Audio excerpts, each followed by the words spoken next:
want me to stand in or do you want me to sit with you guys? I will come here. It's up to you. Okay. No, I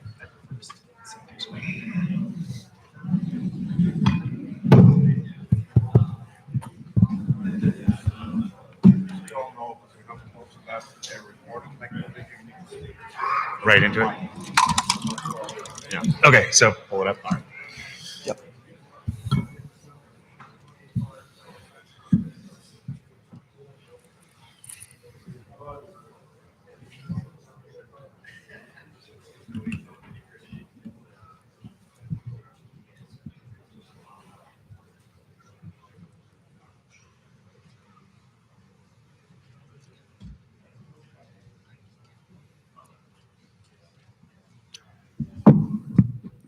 Good morning, folks. We'll get started in just a bit. We still see some folks trickling in, so we'll give folks a moment to get seated.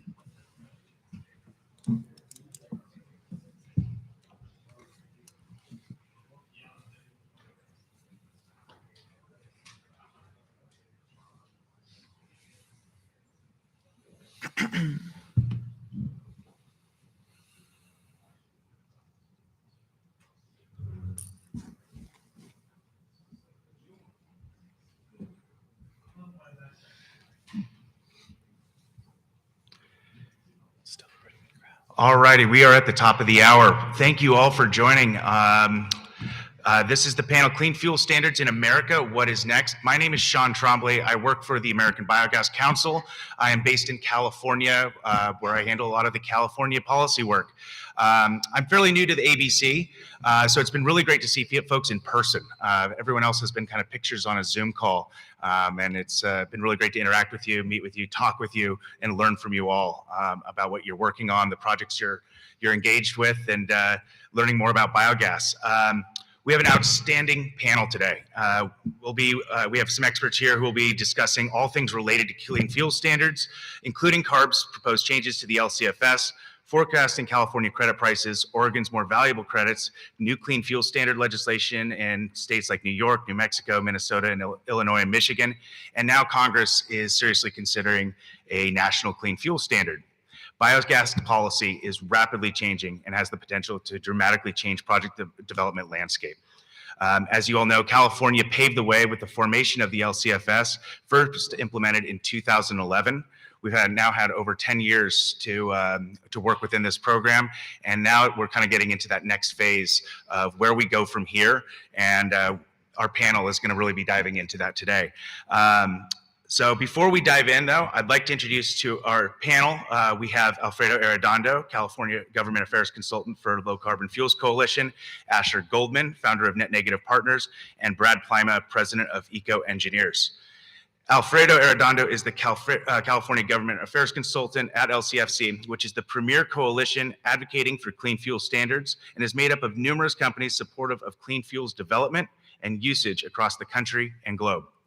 Asher Goldman is the founder of Net Negative Partners, a consultancy which helps developers, asset owners, and lenders to navigate the LCFS, RFS, and other carbon markets.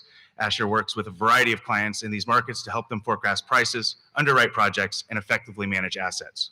And we're also joined by Brad Plima, the man that needs little introduction as he has been on many panels this week. He is the president of Eco Engineers and manages over 500 biogas projects in the country. So please join me in welcoming them. Give them a round of applause, and we're going to get started soon. We're going to start with a 40-minute panel discussion, followed by a live Q&A. I'm sure everyone is eager to hear from them, so let's get started. The first question I'm going to pose to Alfredo here. Given your background in California and work with the LCFC, why don't we start off with the basics? What is a clean fuel standard, and how is RNG positioned? Well, good morning, everybody. And first, I'd like to start by thanking Sean and the team at ABC for hosting this great conference and for inviting the LCFC to participate. ABC, along with Eco Engineers, are actually members of the Low Carbon Fuels Coalition, so appreciate being up here in good company to be able to have this conversation. And so I wanted to actually get a sense, let me maybe get a show of hands of how many people here in the room feel like they know enough about a clean fuel standard or the low carbon fuel standard to be able to describe it to someone that doesn't know anything about it. Okay. All right, good. So I can tell you whatever I want, and you're gonna have to take it as truth. Perfect. So a little bit of history. In 2006, the California legislature passed AB 32, which was a very important climate legislation, passed and signed by then Governor Schwarzenegger. Within AB 32, there was a requirement for the Air Resources Board to begin developing early action items that could be implemented as quickly as possible. Following AB 32, Governor Schwarzenegger issued an executive order that compelled the Air Resources Board to look at a low carbon fuel standard to be adopted by the agency. So in effect, the LCFS in California was never actually passed by the legislature. It wasn't created by the legislature in that way. It was formulated by staff at CARB. And there are three components to really keep in mind when talking about what a clean fuel standard is. You know, we talk about it as a performance-based mechanism that is technology neutral, that relies on carbon intensity and therefore a life cycle analysis to derive those carbon intensity values for different fuel pathways. In California, what CARB did was determine what the overall California fuel pool was. Obviously, it's largely dominated by fossil fuels, gasoline, diesel, et cetera, jet fuel. And from then was able to determine what they considered to be the carbon intensity score for gasoline. As it turns out, it's 100 grams of CO2 equivalent per megajoule. That is the last time I will use that metric in this conversation. But what it gives us is a really useful 100, let's call it points or percent measure so that we can compare other fuel types too. And what the LCFS says is that by 2030, California's average fuel pool needs to have a carbon intensity that is 20% less than what it is or what it was when it was originally formed. So right now we're looking at a carbon intensity that is about 16% below the benchmark. So now if you are a fuel producer that is producing fuels that are being delivered in California, you are either a credit generator or a deficit generator. So if you're above that benchmark of carbon intensity based on gasoline or diesel, fossil diesel, you are a deficit generator, meaning that you have to then choose whether you're going to buy a credit or find a way to inset your own processes to lower the overall carbon intensity of your fuels. And if you're below that, then you're a credit generator, and that's where the biogas industry, alongside the electricity folks, alongside the hydrogen folks, alongside the liquid fuels like ethanol, renewable diesel, that's where everybody else finds themselves. And so it becomes a really good market mechanism that is providing a really good price signal, a demand signal, to say, hey, everybody's welcome to the party. You just got to show your work and make sure that you're actually delivering on the carbon intensity values that you describe in your application. So that's a brief overview of what the LCFS is in California. At this point, we have three states in the United States that have adopted a clean fuel standard: California, Oregon, Washington, and we're joined internationally by British Columbia up in Canada. So the Pacific Coast Collaborative was really instrumental in getting all three states and British Columbia to align around adopting a clean fuel standard. So I'll leave it there, and we'll move on to the next question. Sounds good. And I'll put this one out to the panel and let you guys kind of jump in and weigh in as you kind of see fit. Why haven't other states enacted clean fuel standards? We're starting to hear rumblings about a national clean fuel standard. How would that impact existing clean fuel standards in states? Well, the Low Carbon Fuels Coalition is as Sean mentioned, the premier trade association working on this. And just to give you a sense of who's a part of the coalition currently, it's about over 50 companies. I won't name everybody, but there are some names that you'll immediately recognize, like Amazon, Boeing, American Airlines, a number of the fuel producers, distributors, and the retailers, the off-takers. What we have been seeing is that there is a lot of interest. There is a lot of interest in other states seeing the value that California has been benefiting from. Over $10 billion worth of credits as of a couple of years ago, so now the number is probably much bigger, have been generated by the California LCFS. That's $10 billion that is being generated as an incentive, as a revenue stream for alternative fuel producers. We know that New Jersey, New York, Minnesota, Illinois, Pennsylvania even, New Mexico, Hawaii, and a few other states throughout the country are actually earnestly looking at how they can adopt their own clean fuel standard. Most of them are taking the legislative route, so they're trying to get the clean fuel standard adopted using legislation, which makes the politics of it all that much more trickier. And so I will just blanket statement to say that there is a lot of politics in each state that have to be navigated appropriately in order to get to the finish line. So at this point, we're hopeful that in the next year or two, we will see a steady stream of not only legislation introduced, but legislation passed and signed by the respective governors across the country. How about a national clean fuel standard?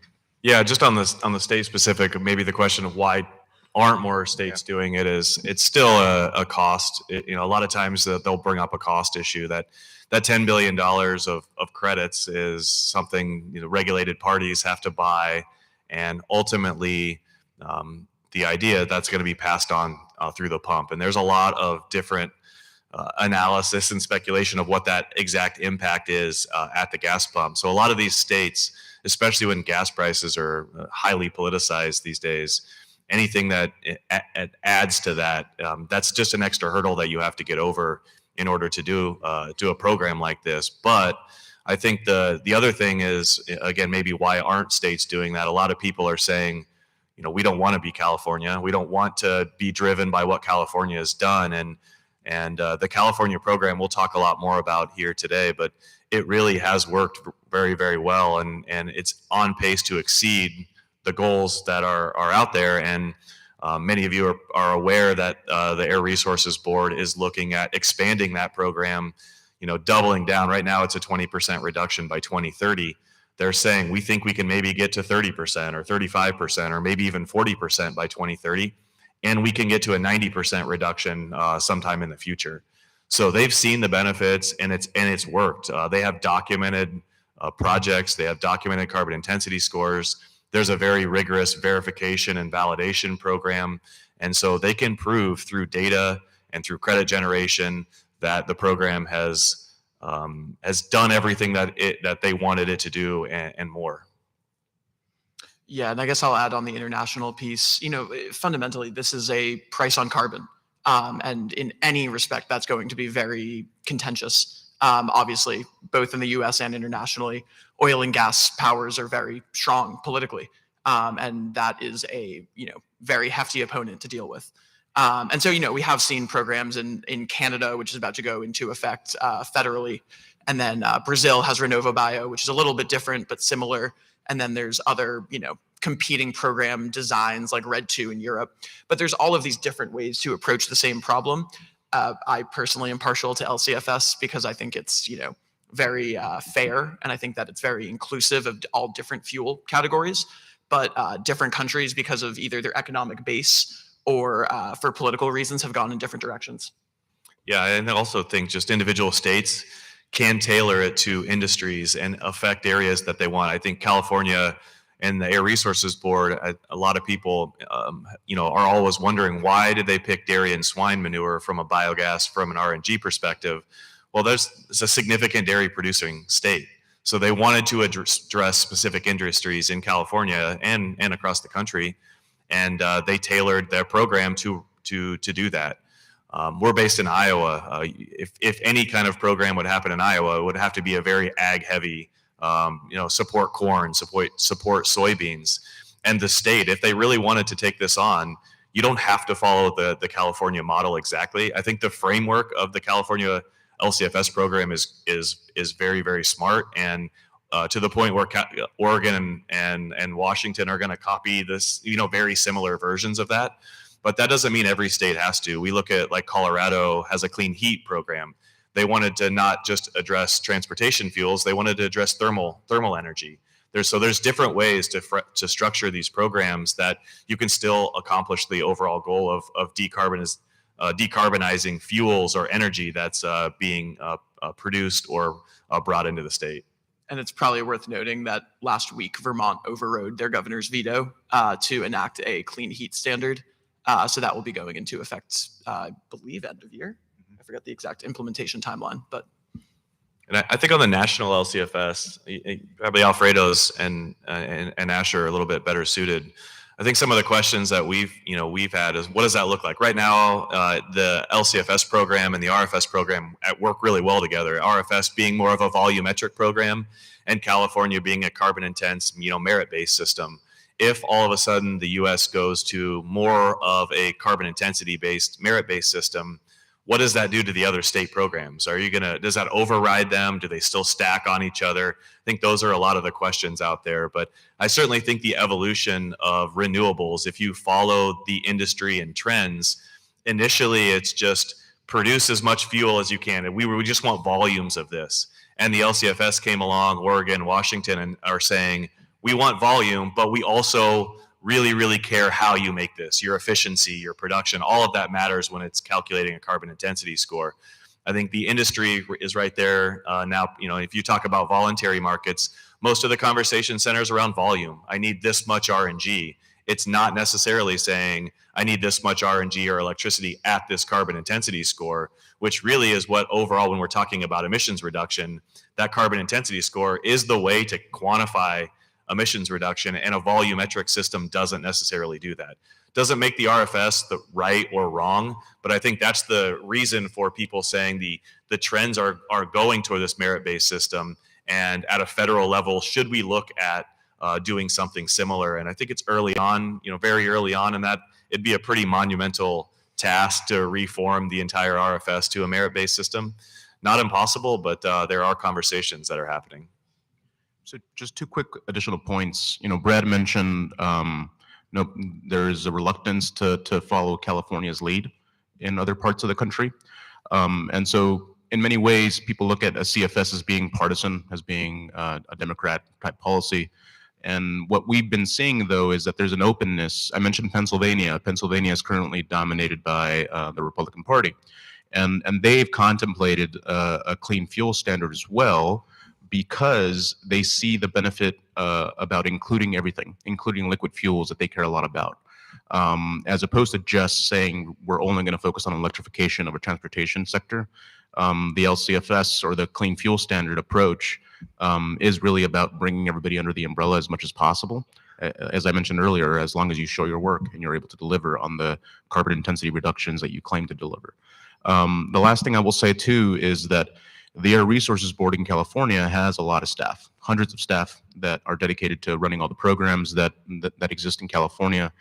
That's a challenge in other states where you don't have departments or agencies that are staffed at a capacity that they would feel well equipped to be able to figure out everything on their own. And so they're going to have to rely on things like what's happening on the West Coast to implement in their own states. So that's another factor, I think. Thank you. Brad, I want to come back to you because you have been in this space for some time and you really have a deep understanding of the LCFS, its mechanics. Why has the LCFS worked so well specifically? And we're also starting to see some rumblings, though, of them bringing it back, potentially clawing back some of book and claim to Western states. You mentioned carbon reduction targets, 2030, 40%. How would that impact credit pricing? Because right now, credit prices are pretty low within the LCFS as well. Yeah, I think if you look at the overall just market dynamics of LCFS, I think Alfredo explained it well, is you have deficit generators and credit generators. And the really simplistic view is when the LCFS credit price was $200 a metric ton, there was more deficits being generated than credits. So credits were in a tight supply. The first several years of the program, they built up a big bank of credits, and people were drawing from that bank instead of producing enough credits to satisfy future demand. And so what the thought was, well, this is going to continue. This is a stringent program. It's going to get harder and harder. But at those $200 LCFS credit pricing, it makes a lot of projects look very attractive. And so everyone out here in the audience and at this conference is probably wanting to participate in that program and get a piece of the LCFS revenue from this. And what happened is frankly, it worked too well. And a lot of people were seeing that opportunity, building projects. And over the last couple of years, 2 years, 2.5 years, there's been many more credits than deficits. The nice thing about the LCFS program is these credits never expire. So if you look at a RIN has a shelf life, basically a 2 calendar year shelf life. The LCFS doesn't. And so an LCFS credit generated in 2009 can be used for 2030 compliance. And so people do have these bigger banks, and there's a lot more balance out there. And the number one driver in credit pricing is going to be the bank, how many credits are in the bank and how many are available, and then also how many credits are being generated and how many deficits are being generated on a quarterly and annual basis. And so CARB publicly releases that. You can go look at every quarter and see how many credits are being generated. And we're looking at quarter over quarter, upwards of 1 million more credits than deficits. So that bank is continuing to grow and the price comes down. There's a lot, there are a lot more supply. So what CARB's looking at doing now in their ongoing, I think just this earlier this week, they put out an alert that there's a public comment period for, I think what most people are calling a ratchet system. I forget, they use some fancy auto accelerating something out there, but it's essentially of resetting the LCFS program, maybe starting in 24 or 2025, and acknowledging that they're ahead of schedule and basically resetting that and making that the deficits start to come back, which will more immediately impact credit pricing. So that would be something that would have an immediate impact on pricing. Absent of that, in a lot of the modeling and analysis that EcoEngineers has done, even if they double down on the program or go from a 20% reduction to a 30 or 35%, that's not going to have an immediate impact on credit pricing overnight because we have this huge credit bank. There's all these extra credits, upwards of 10 million credits sitting there in the credit bank. That will have an impact after several years as the deficits start to generate and you start to draw down from that bank. Then we expect credit pricing to increase. So the other thing is how aggressive are some of these regulated parties, the people that need to buy the credits to show compliance? How aggressive are they going to get? If they think LCFS credit prices are going to be $150 in 3 or 4 or 5 years and they don't expire, you probably want to buy as many at $75 or $80 as you can because you can cut your compliance cost. And so this dynamic and balance of there's a lot of nuance to just an oversupply of credits and how many are being traded at what price, what does the future look like? All of that's really, really important. And I think the number one thing that Alfredo and I were talking about before we started is the industry is just craving some clarity. And what will this be? What will this look like? And then we can all respond accordingly. And everyone is anxiously awaiting what CARB is going to finalize in the scoping plan and what the next version of the regulations will look like. And so again, I think credit pricing being down, that's not great for all of your projects, but that is a signal that the program worked really, really well. And I think other states can follow that model if they want to achieve this. And I think a lot of people are talking about decarbonization, but these programs actually work and they are reducing emissions both in the United States, but also specifically in the states that they're targeting by displacing more carbon intense fossil fuels. Thank you. I want to follow up too on book and claim. Because that's been top of mind for a lot of folks. With it potentially being rolled back, what can we expect? Who's going to fill that gap? Can that gap be filled by other states? Yeah, so just a refresher, if you haven't been following the rules, is CARB is proposing to eliminate book and claim, and you'll have to prove directional flow into California in the future, and 2028 to be able to do that. And so what that means, a couple of things is, one, that doesn't mean they're going to kick out all the projects that have existing pathways. most of these have a 10-year, these low CI dairy swine pathways have a 10-year crediting period. So as long as you get your project constructed and get a pathway by then, you're going to have at least that 10-way runway into the LCFS program. But if you don't, if your crediting period when your crediting period expires, or if you're not able to get a pathway using book and claim by 2028, they're going to say you need to demonstrate at least a 50% directional flow into California. So it's really going to restrict. There will be areas where the major pipelines that flow natural gas into the state of California, if you're hooked along those, you can participate. But the days of maybe a New York dairy project, there's no directional flow of gas all the way into California. Their CARB is proposing that those will not be allowed to register and generate credits under the LCFS post 2028. So certainly that's going to be an impact.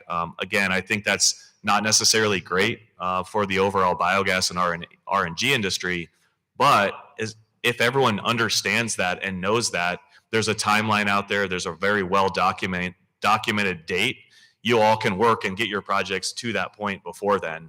So clarity, again, is great. Even if you don't love the answers, I think that's what the industry is looking for. The other thing, it's not all bad for, say, RNG or biogas, is because they're going to continue to allow book and claim for other uses. So you could take RNG and book and claim to make hydrogen, sustainable aviation fuel, some other fuels that CARB, again, is targeting to have a bigger impact on the overall California decarbonization strategy. So we're waiting to see what that looks like from CARB, and hopefully we'll get some more clarity, I don't know, this summer, Alfredo? Yeah, so we're expecting CARB to enter its official rulemaking sometime this summer, June, July. At that point, we'll have some clarity on the proposed regulation changes that the board will be able to vote on to initiate the official rulemaking in September at their board meeting then. Thank you. Asher, I'm going to pose this question to you. There are plenty of reasons to like renewable gas. We wouldn't be here at Biogas Americas if we didn't think so. But there's even more reasons to like its carbon impact. We're seeing pushback from environmental justice groups. How can or should we be talking about RNG, specifically its carbon impact? Yeah, so I think that, when you look at the conversations that happen in California, in New York, through the proposed legislation there on a clean fuel standard, biogas has frankly been a hot button. A lot of the environmental justice groups are looking at this and saying, well, two things. One, this is a perpetuation of combustion fuels, and that's a non-starter. And two, this is causing, larger and larger dairy farms. And we can, look at this as, that we're capturing methane, but the presence of these projects, this is their argument, has caused that methane to be there in the first place by having greater incentive for larger dairy farms. So I think first part of this is certainly acknowledging, that they may very well be right that combustion fuels are, go in the way of the dinosaurs. And that combustion fuels over the very long term in many use cases is not the right, way that this is going to go. And that in 20 years, this is likely, a very small portion of the transportation fleet. There's two parts of that. One is that it isn't going to go away entirely. There's still going to be some places where combustion fuels are the right thing. And incentivizing the use of low carbon combustion fuels is obviously better than the alternative. And then the other piece is that the 20-year piece of that, which is that, sure, we would love for most transportation to be, electrified, societally speaking. We would like for a lot of transportation to be electrified. But that's not happening today, and it can't happen today. We don't have the battery production capacity. We don't have, the consumer demand, frankly, and especially in heavy-duty contexts, that's just not something that's going to happen for a while. And if we let the natural state of things absent a low-carbon fuel standard take hold, we are going to eat through our carbon budget remarkably fast. So we need to do everything we can today to reduce the amount of carbon emissions from particularly transportation today. And what that ends up looking like is using an all of the above strategy for, optimizing for carbon emissions. And that looks like using ethanol, it looks like using renewable diesel, and it looks like using renewable natural gas, especially that dairy renewable natural gas and swine renewable natural gas that gets these exceptionally low, exceptionally positive. Positive is a bad word to use there. Remarkably beneficial carbon intensity scores. And so the conversation needs to be in the tone of not that we're, biogas and renewable natural gas as much as we are a carbon solution. We're a climate solution that enables us to meet these targets that, societally we have decided we need to meet. And a really effective way of doing that is using ultra negative CI RNG. And then on the other side, we can debate all day about the impact of these projects on, the size of dairy farms. But frankly, there are fewer cows in the US today than there were 20 years ago. Farms are run much more efficiently. There's been consolidation, yes, so there's more larger farms, but also those farms result in a lower demand overall for dairy cows. There's really well documented studies demonstrating exactly this. Now, that argument does absolutely nothing for someone who's already decided that they don't like the fact that dairy farms exist, period. But it isn't an argument historically that's held a ton of weight with regulators, which is ultimately the thing that matters most here. I think just on that point too, I think that's why carbon intensity is so important. Is it's a tool to normalize and to compare everything. So when Alfredo said grams of CO2 equivalent per megajoule, it's really a way that's what we're looking at. We can talk about ethanol and RNG and electricity and hydrogen and all of these fuels on the same playing field by using a carbon intensity score. So again, based in the Midwest and Iowa, ethanol is everything. And the carbon intensity score of ethanol can be 50, 60, 70, somewhere in that range. Great, that we need that. That we can make that at large scale. We can displace 10, 12% of our overall gasoline supply with that.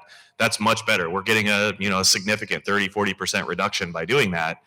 But renewable natural gas and renewable electricity derived from biogas at dairy and swine farms are negative 250, negative 300, negative 350.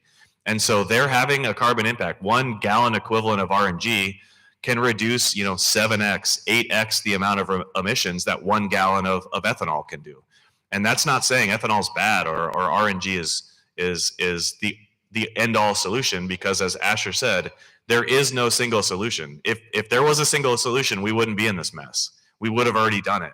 But it's going to take 10, 15 of these different fuel types, and carbon intensity is the way to measure the benefit of all of those. We aggregate all of those and have an impact. California did that.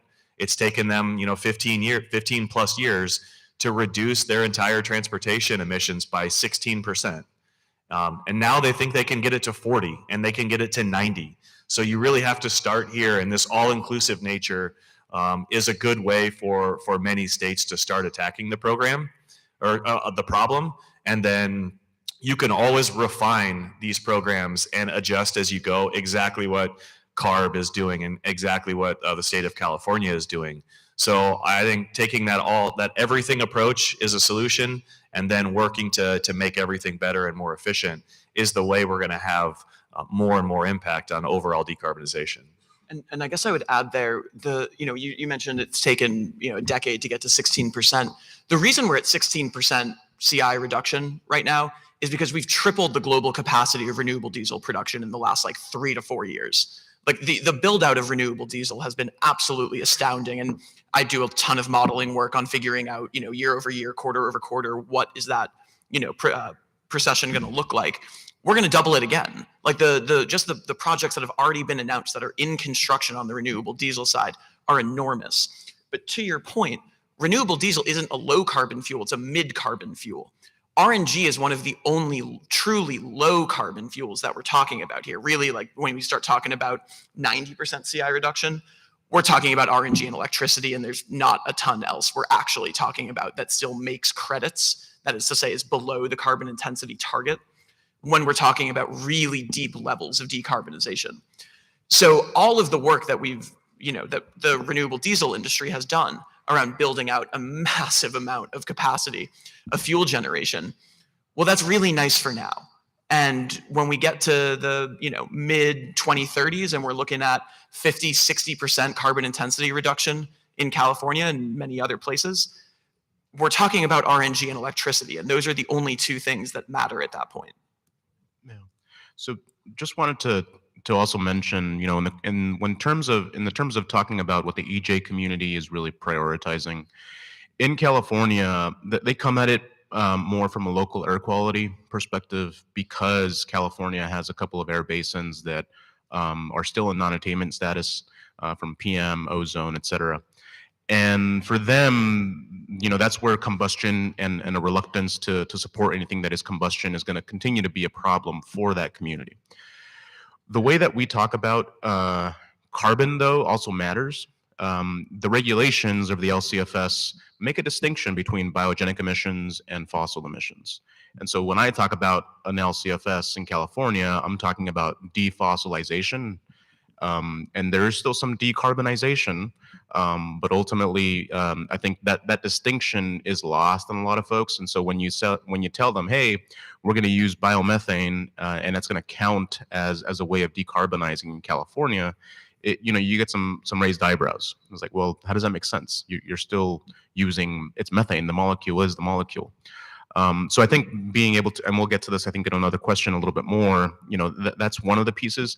The other piece is that the LCFS is one of many programs in California. There are layers and layers of other regulations and state statutes that have been passed by the legislature that have implications for the RNG sector or the biogas sector. I'll mention one that was just passed a couple of weeks ago by CARB. Advanced clean fleets is going to require that large fleets over 50 in California transition to zero emission vehicle drivetrains. So that's battery electric or hydrogen.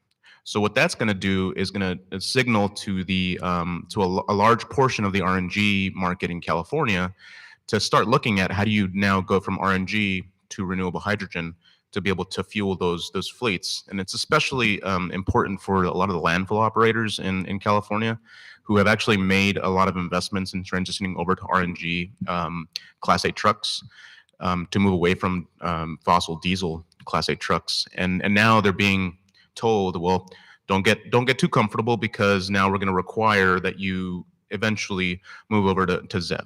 And so that, you know, that complicates things, but I think that's the same you're going to find in a bunch of other states as they adopt CFSs as well. So it has a local context that you need to also be solving for, in addition to everything else that Brad and Asher had mentioned. Thank you all. That was very in-depth and a great analysis. This was to the panel. And how can the biogas industry be more engaged in supporting CFS programs across the country? What can we be doing to help further this? Something that we can take back to our home states, to our own communities, to advocate for CFS standards. Yeah, I think there's a handful of things here, and I'm sure you folks will have more than I'm thinking of right now. But, you know, I mentioned earlier that, frankly, the oil and gas industry is politically powerful. In a lot of these states, not that many people show up on the other side of it from a business perspective. There tends to be a ton of environmentalists that show up to advocate for this. There tends to be a lot of, you know, community organizers.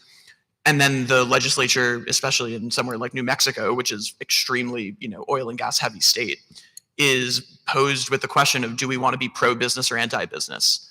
Which is a false dichotomy, because realistically, there's business on both sides of this, and there's big business on both sides of this. And the idea that the question is, do we want jobs or do we want environmental, you know, outcomes, is not the right question to be asking. It's which jobs do we want? And one side poses better environmental outcomes and the other side doesn't. It's actually a no-brainer when posed in that way. But the question that, because, you know, frankly, people don't, you know, lobby effectively in a way that we would like them to, not to say that you folks don't do great work, but, you know, there's so many of these arguments where the question becomes that is, do we want an economy or do we want an environment? And it's not the right question to be asking. It's which economy do we want? I'd also add to just education and getting the word out there of the benefits of biogas, all the things that we've talked about out there. Biogas can be a solution, and oftentimes the loudest voice in the room gets heard, and sometimes that is anti-dairy, anti-beef cattle from an emissions standpoint. But how many of you are going to stop eating beef and stop drinking milk or eating cheese? Like, realistically, that's not a solution. That's not a realistic solution. So When those groups come into the conversation, great, they can have that belief. That's fine, but show them that what we're trying to do, especially in this industry in those areas, is make progress and decarbonize. So just because there are some emissions associated with the dairy farm doesn't mean we can't do better and we can't do more. So I think telling that overall story about, again, how biogas can be used as a solution for overall decarbonization is good. I think the other thing, especially in areas where a lot of these projects are in rural, you go to ethanol plants and biodiesel plants and all these on-farm digesters are in rural areas. And the amount of investment that's been driven by the renewable fuel standard and also the California low carbon fuel standard in rural areas has been dramatic. You all see the billions and billions of dollars being invested into these areas, which means a ton of construction jobs. It means high-paying, well-paying operational jobs for these facilities. So people that maybe don't necessarily care about the climate impacts, they probably care about job impacts and agricultural impacts and farm impacts. And so this can be an overall solution. I think it's why the renewable fuel standard has stood up as long as it has, is because one party loves the decarbonization aspect of it. One party loves the energy independence and the jobs and the benefits that agriculture, corn, soybeans can have. So I think if you can tell that overall story, it's really a great global story. And we're making impacts to reduce emissions, and we can bring nice investment, high-paying jobs into areas that's harder and harder to come by.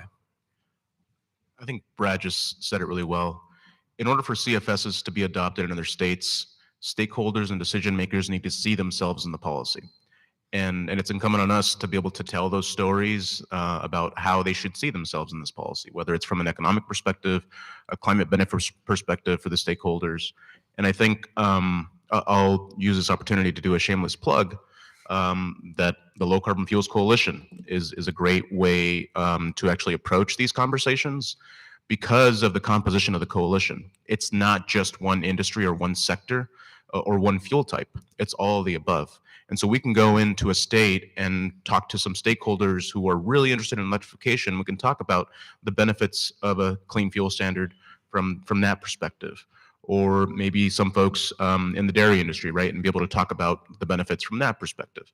Some people are really into hydrogen. So, you can utilize the Low Carbon Fuels Coalition very effectively, depending on where you're having these conversations throughout the country. So, again, the coalition is here to be helpful to everybody that wants to engage and be a part of promoting the adoption of clean fuel standards throughout the country.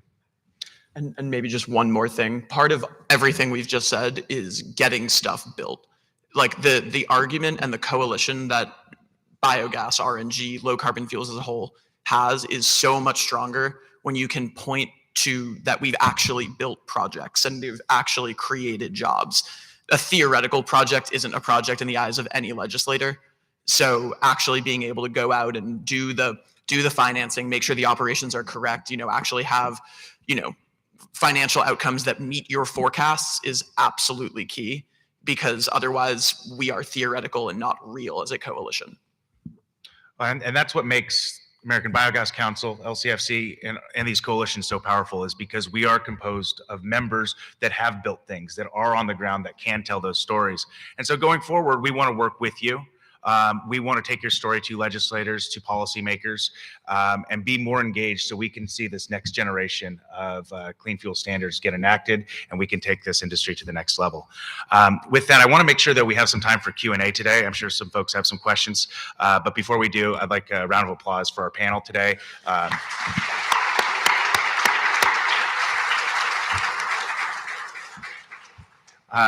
We have some microphones up here, or unless you have a really loud voice, you can shout it out, but I will repeat it so the folks at home or that are watching a live stream can get to it. But the two mics are right there.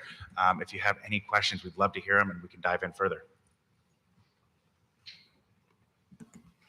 Hello, Randy Hall, representing Innisepra. I have a question for you. Municipal solid waste to energy, either electrical energy or say gasified to produce hydrogen, what's that look like on a carbon intensity basis?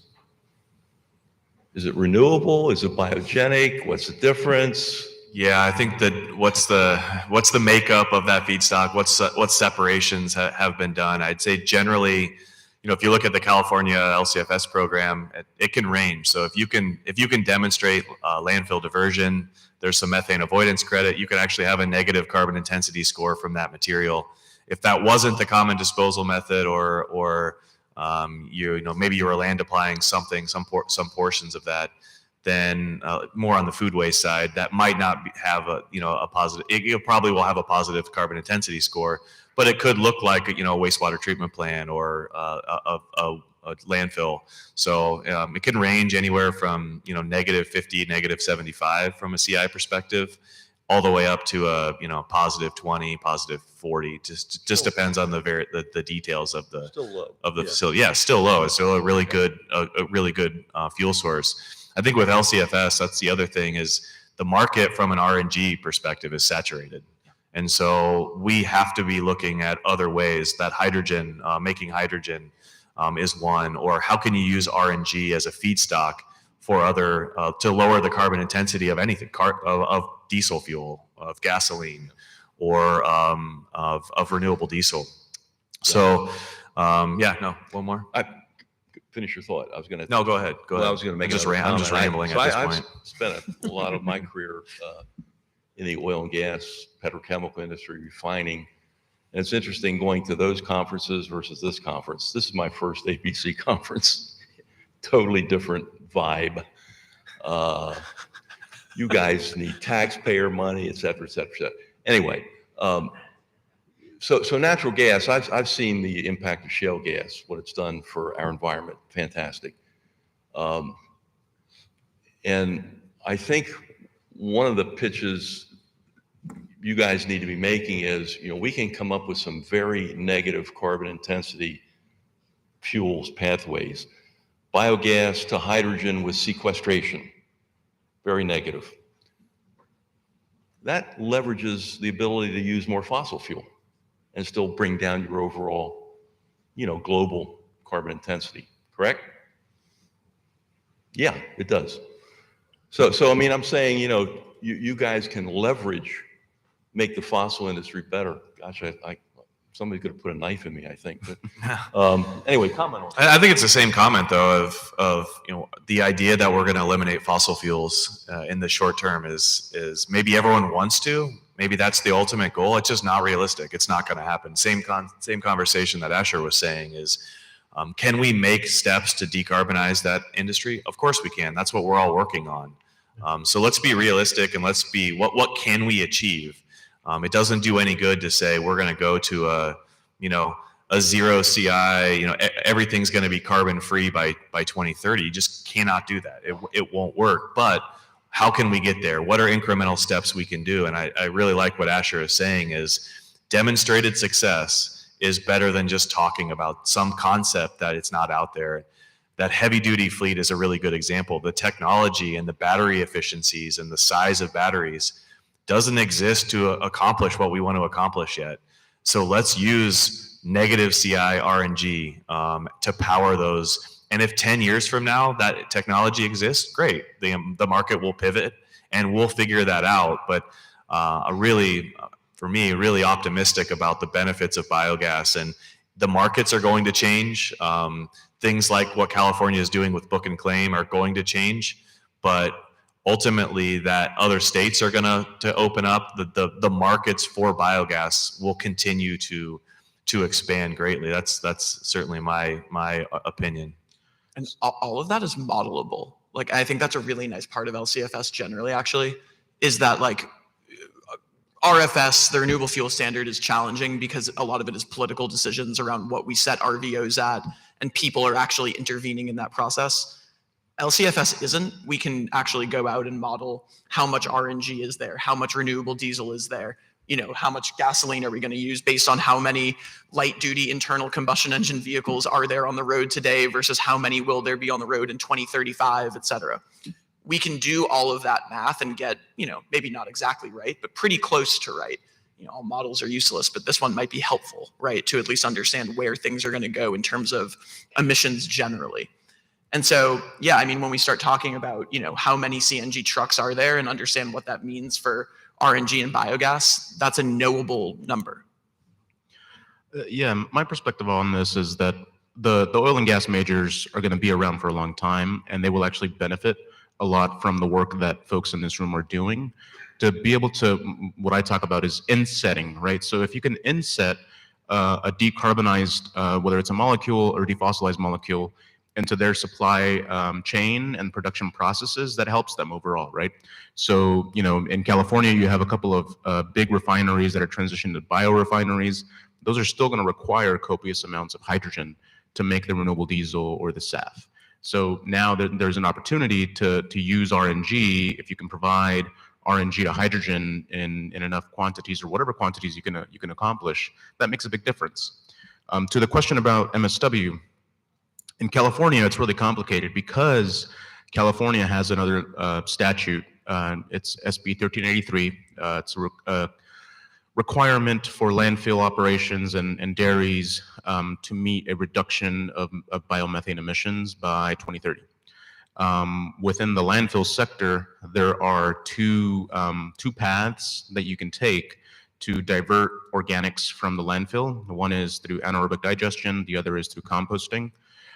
There is a path for new technologies and processes like thermal conversion, thermal gasification, to come online and prove that they can actually achieve a better CI reduction than compost.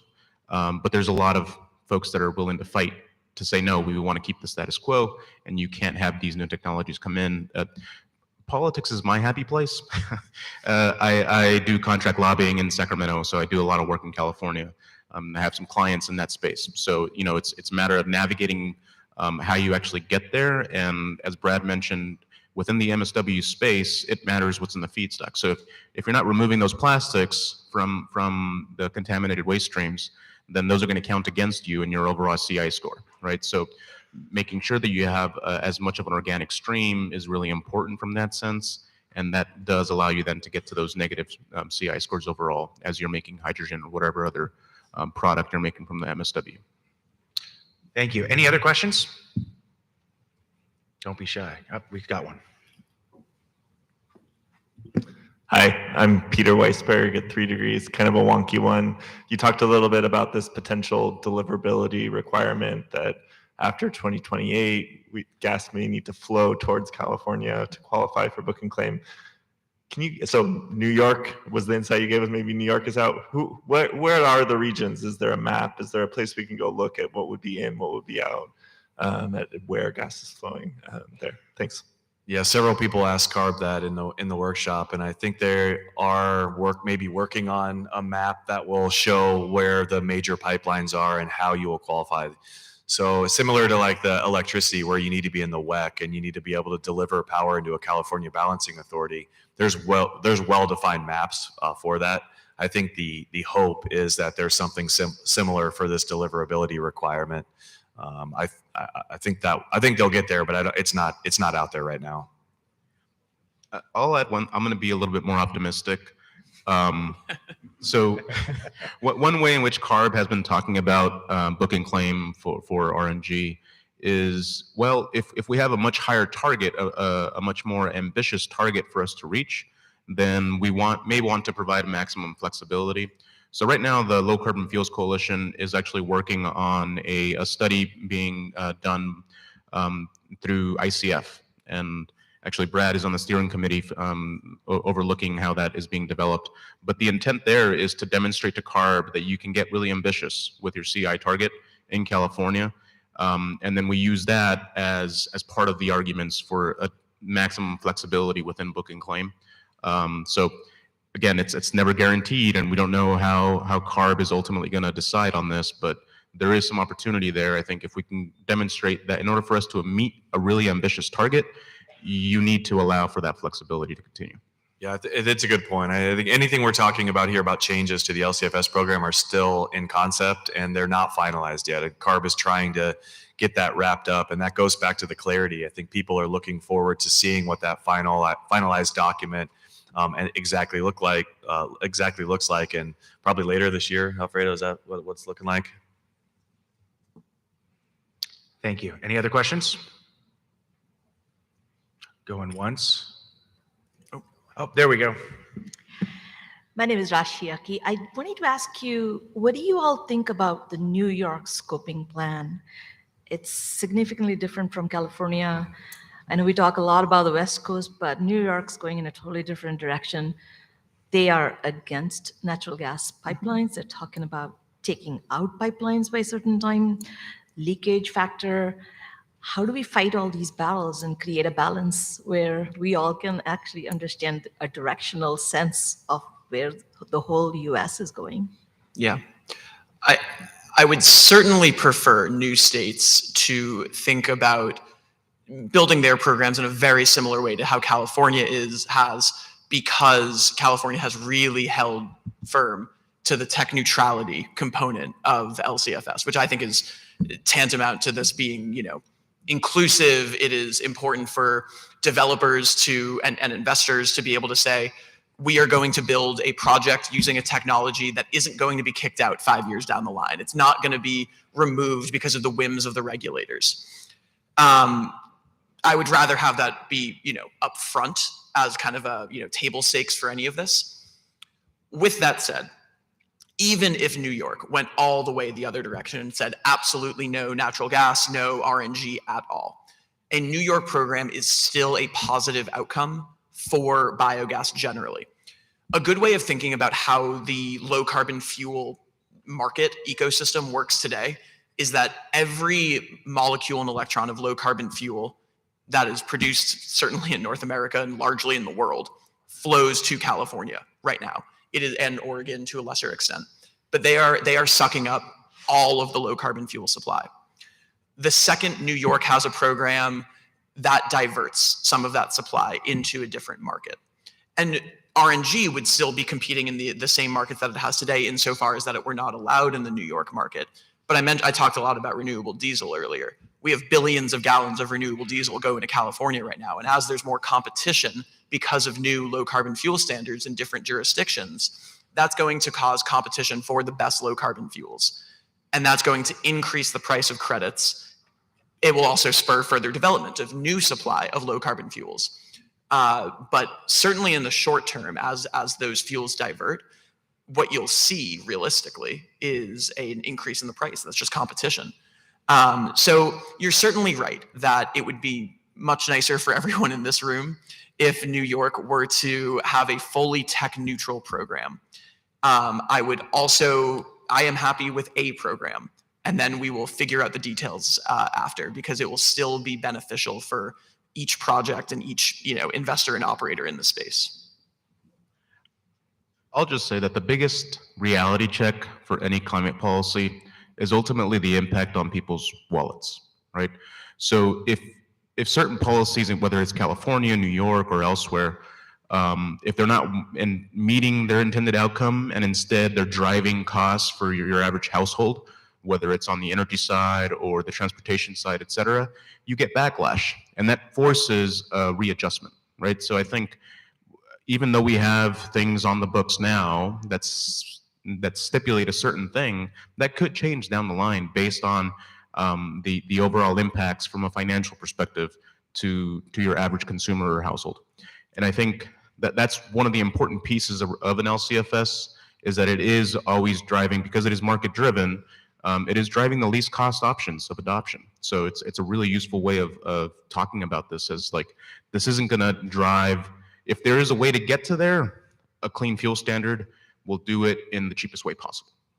Yeah, and I go back to what we talked about early on, is a lot of states are going to do this a little bit differently in their own way, and that doesn't necessarily mean it's wrong or bad. Sure, I love the idea too. Everything, if you just boil it down to carbon intensity score, it's really treating everything the same way. It's technology agnostic, it's fuel type agnostic.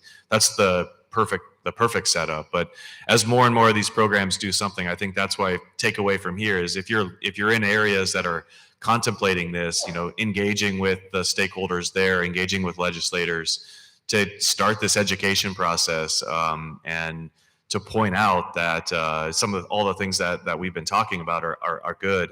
I think overall in general, the future is bright. We didn't have the chance to really spend any time on the Canadian clean fuel regulation. That's a whole countrywide program that is looking at more liquid fuel focused in this first phase of the program. But really, you're starting to look at not everything 10 years ago was RFS, LCFS, and now you have voluntary markets developing, and now you have Oregon and Washington and New York and Colorado and Vermont.